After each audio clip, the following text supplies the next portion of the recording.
gente, porque efectivamente me parece que esto va para largo y para incorporar voces a esta charla, reflexión, como quieras llamarlo.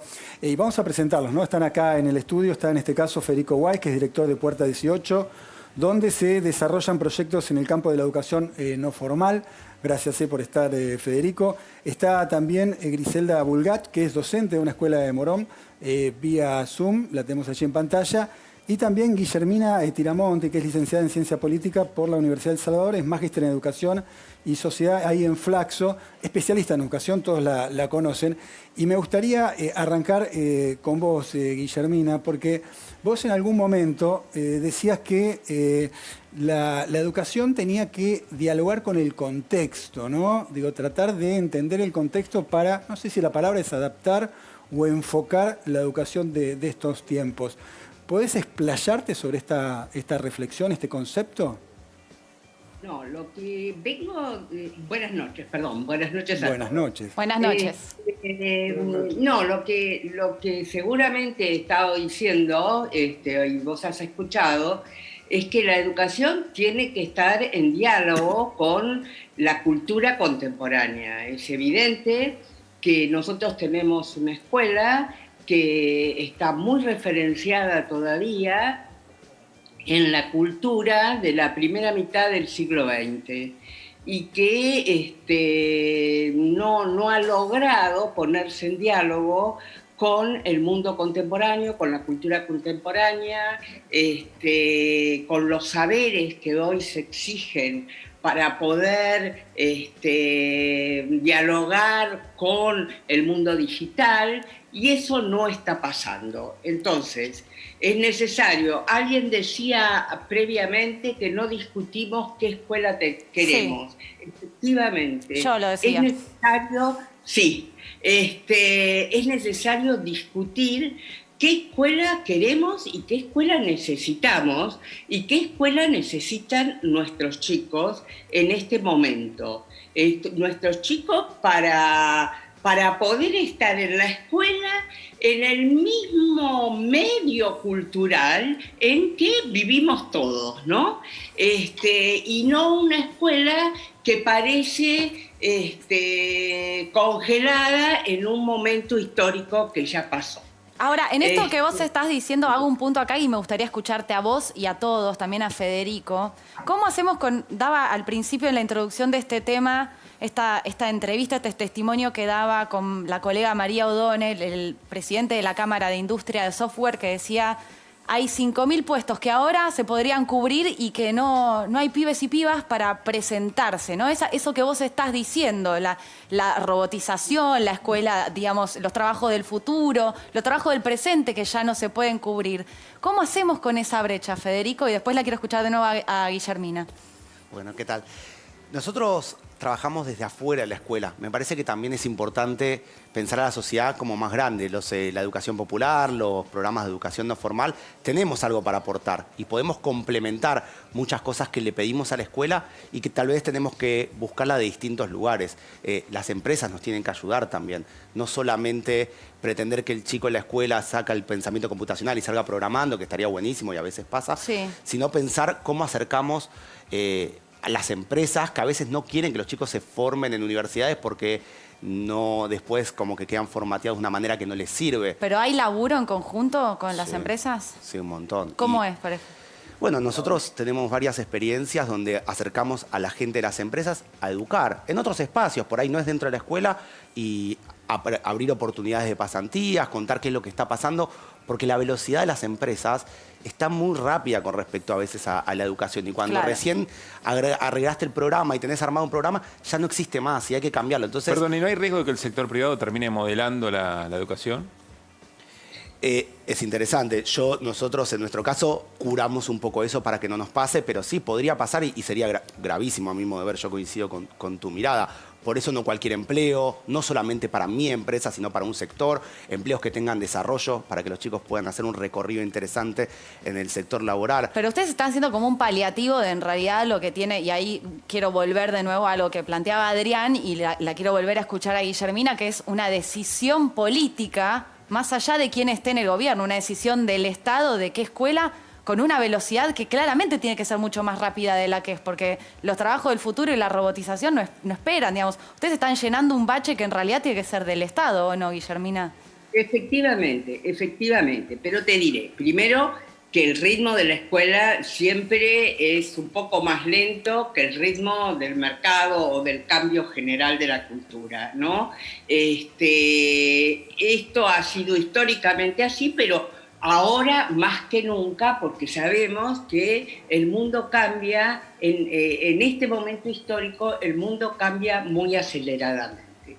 Yo creo que en la escuela hay muchos contenidos o saberes que ya no son útiles en este momento y que podrían ser reemplazados por otros saberes que son los que necesitamos. Como, por ejemplo, ¿cuáles?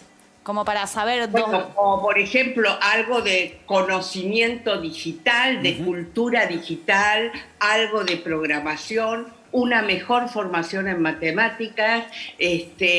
Nosotros tenemos una escuela más referenciada en la cultura de la ilustración, donde la matemática era importante, pero era para especialistas, digamos. Ahora, y ahora es muy importante para la vida cotidiana. Entonces, más matemática, más lógica, algo de programación, y bueno, mucha... también lectura. Sabemos que ahí también tiene nuestra escuela una debilidad fuerte, ¿no? Que ahora lo voy a sumar a Griselda, que no habló, pero quiero hacerle antes rápidamente una pregunta a Federico. ¿Cuál es la diferencia en la manera en que se transmite el saber en la educación no formal respecto a la educación tradicional? ¿Qué es lo que ofrecen ustedes de distinto? Bueno, para empezar tenemos un recorte de la realidad. Los chicos eligen venir en su tiempo libre, que eso es parte también del escenario con el que trabajamos, que no es necesariamente el mismo que tienen las escuelas. Y después que la motivación está puesta del otro lado, los chicos eligen venir y los proyectos son significativos para ellos y los procesos de aprendizaje se dan casi que sin darse cuenta. Ellos están haciendo un proyecto de cine y aprenden a animar, a editar, a postproducir, actuar, y todo eso va pasando casi como sin darse cuenta. No hay una materia, no tengo que dividir por edades, sino por intereses, por gustos. Es unas posibilidades que tenemos en este espacio, pero yo no creo que ocupemos un espacio que el Estado dejó, tal vez sí, pero me parece que hay que pensar como la educación, un complemento, ¿Vos lo ves todos, como un complemento? como pasa con los clubes deportivos, que también se aprenden valores y un montón de cosas que aportan y enriquecen también la escuela. No, yo lo que decía era que en realidad es como un espacio que, digamos, no deberían haber pibes que necesiten algo más. Pasa. Eso es lo que digo. Es muy importante lo que hacen, efectivamente. Si no estuvieran, hay un montón de pibes que no tienen esas herramientas. Pero no debería pasar. Bueno, le preguntamos a Griselda, le incorporamos también a esta charla, docente en una escuela de Morón. Contanos un poquito esa realidad a propósito de lo que venimos hablando. ¿Qué pasa ahí en la escuela? ¿Qué es lo que vos ves? ¿Qué tal? Buenas noches. Buenas noches. Bueno, yo quiero bajar a tierra, ¿no? Porque justamente, nada, la realidad viene siendo bastante difícil, ¿no? Sobre todo por los números que comentaban al inicio. Yo creo que eso da cuenta de la situación real, digamos, que vivimos los trabajadores de la educación, la comunidad educativa, empezando por los números, los datos que decían que justamente 6 de cada 10 pibes viven en la pobreza. De ahí en más, discutir todo lo que se está discutiendo. Ahora, pensemos en la educación que tenemos hoy. Pensemos que la pandemia agravó, pero que bueno, también hubo decisiones, como decían, decisiones políticas de los gobiernos. No solo de este gobierno, sino del gobierno anterior. Podemos decir que Vidal en la provincia llevó adelante un ajuste terrible en educación, empezando por la cuestión presupuestaria, que también se habló acá. Yo creo que eso es fundamental porque hace a pensar todo lo demás, y que justamente hubo ajuste. Parte de lo que la cara de ese ajuste fue Sandra y Rubén, nuestros compañeros que han muerto en Moreno, en esas condiciones. Bueno, así están las escuelas. Y que por supuesto la pandemia agravó la situación. La crisis social siempre se sintió en las escuelas, siempre ha sido una caja de resonancia. Y como decían, en palabras del propio ministro Trota, reconocer que 1 millón de pibes quedaron por fuera del sistema educativo hace a una responsabilidad de gobierno Total, también. es responsabilidad no es política. solo, Ahora, Griselda, quiero entrar en algo que vos decías, porque lo enmarcaste como lo enmarcamos nosotros en el contexto de 6 de cada 10 pibes en la Argentina hoy son pobres y cuesta llenar la heladera. En ese contexto, que es también estructural, fue aumentando, pero la verdad es que van pasando los gobiernos y esto se profundiza, no es que es de ahora. Se habla mucho de la escuela comedor. ¿Vos ves que muchos pibes, más que aprender, van o a desayunar o a buscar la vianda? ¿Ves que muchas veces se va a buscar a ese espacio educativo otra cosa que no tiene que ver con los contenidos porque hay otras emergencias, o no lo ves? Y yo creo que sí. Ahora, no solamente se va a buscar la comida, o sea, pensemos que la escuela, la educación es un derecho antes que nada, ¿no?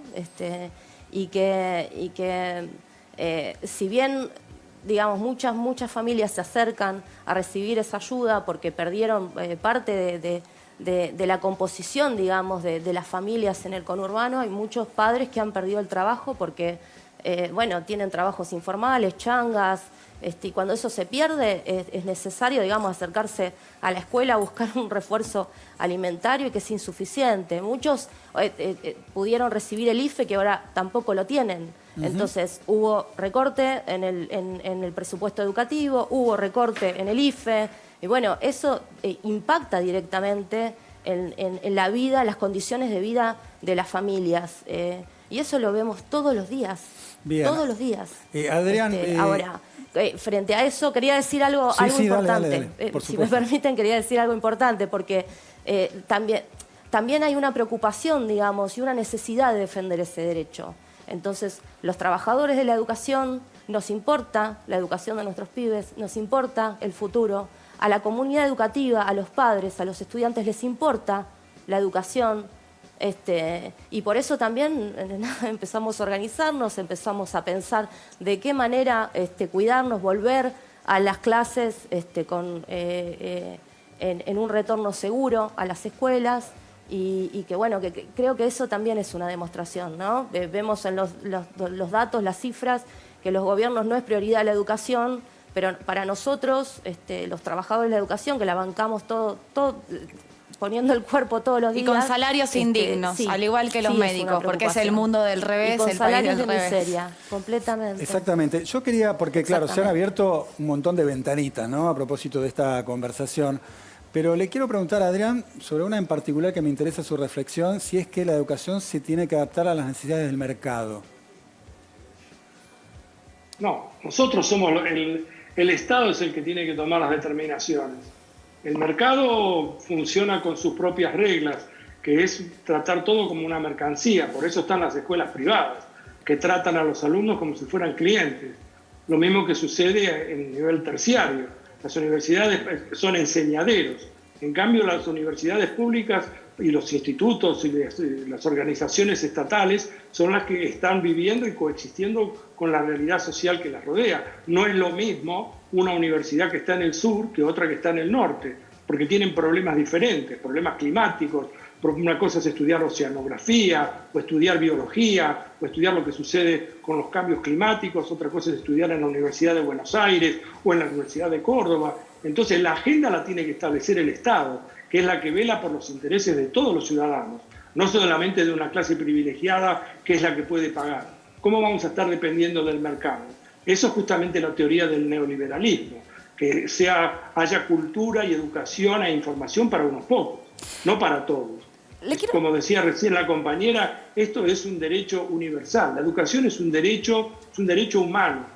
Y si no hay dinero, así como hay que nutrirse, así como hay que comer, hay que educarse. No hay otra alternativa. Cuando escuchás, Adrián, los salarios que cobran los docentes, ¿qué te pasa?